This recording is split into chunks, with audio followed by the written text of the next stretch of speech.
Hey guys, and welcome back. I was able to land this HR Lich kill about a week ago.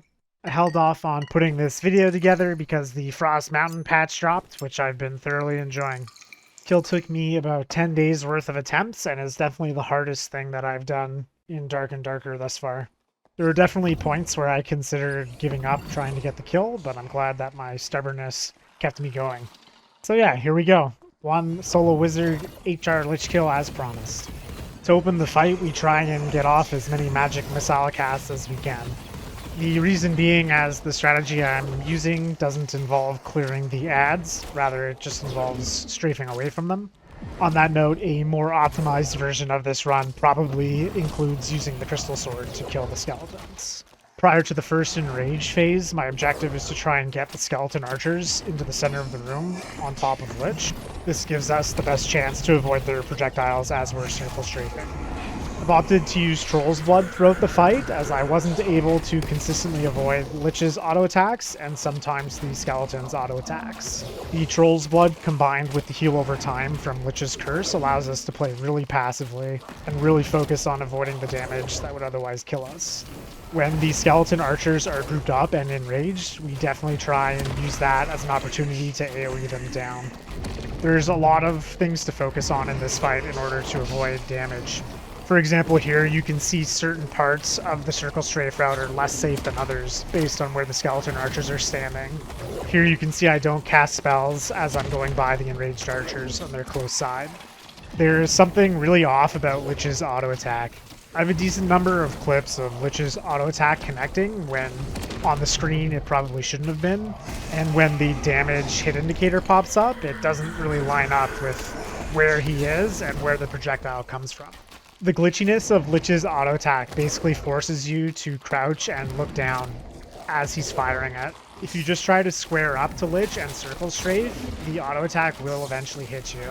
The passive regen of the Troll's Blood helps to mitigate this, but if he happens to clip you and then cast a purple circle, you'll die for sure.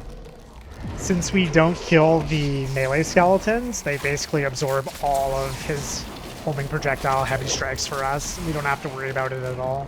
So the projectile system in Dark and Darker is a little janky. Some projectiles, which includes Lich's auto attack, are able to collateral if they're fired through a mob.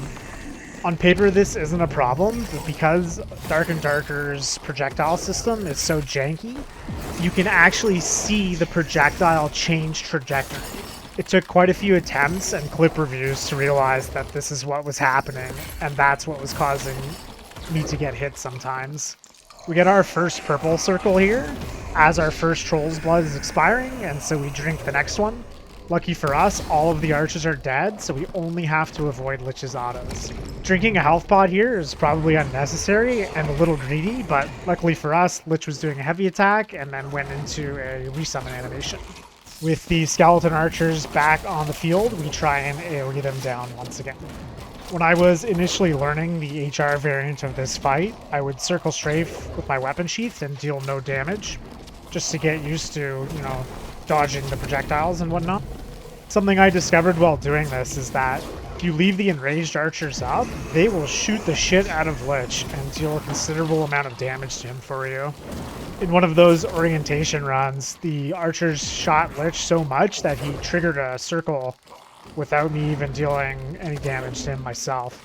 So there's actually possibly a version of this strategy where you're kind of doing nothing for, the first minute or two of the fight, and you just let the enraged archers deal damage on your behalf.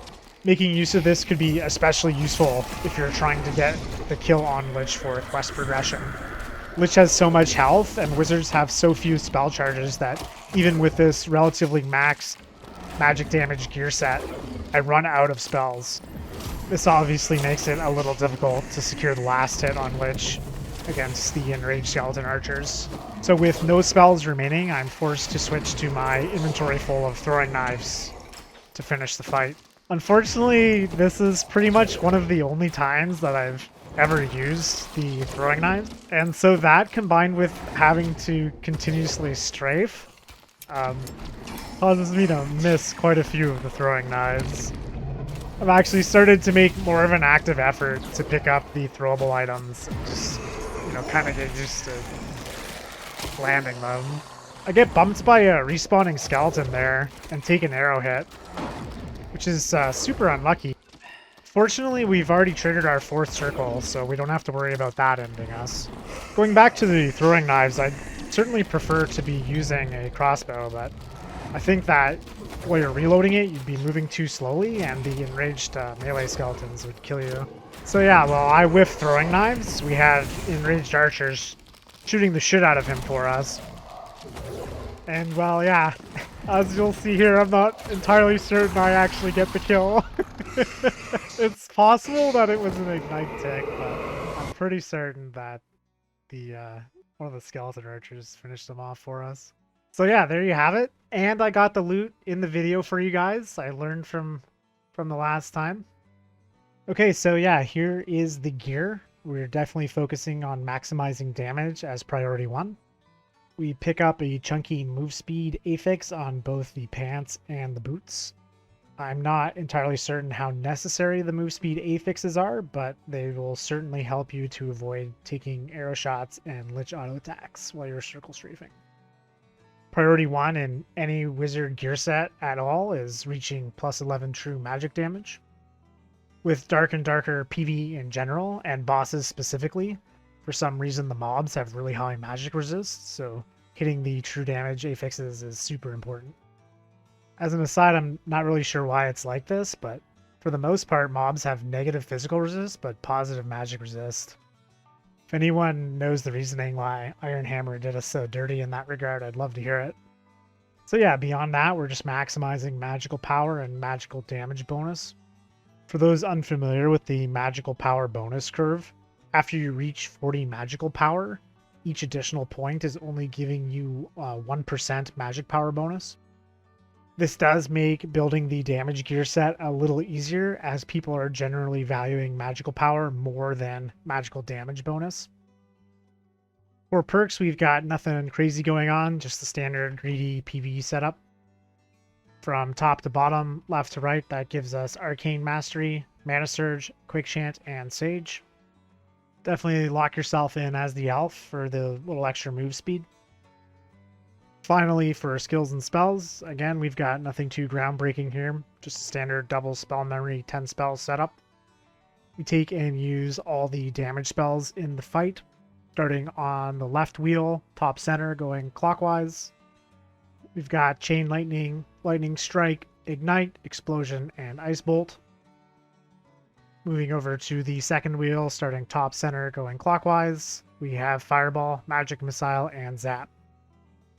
So hey, yeah, that's it for this one. Thank you guys for hanging out. Thanks for watching, and we'll see you next time. Good luck.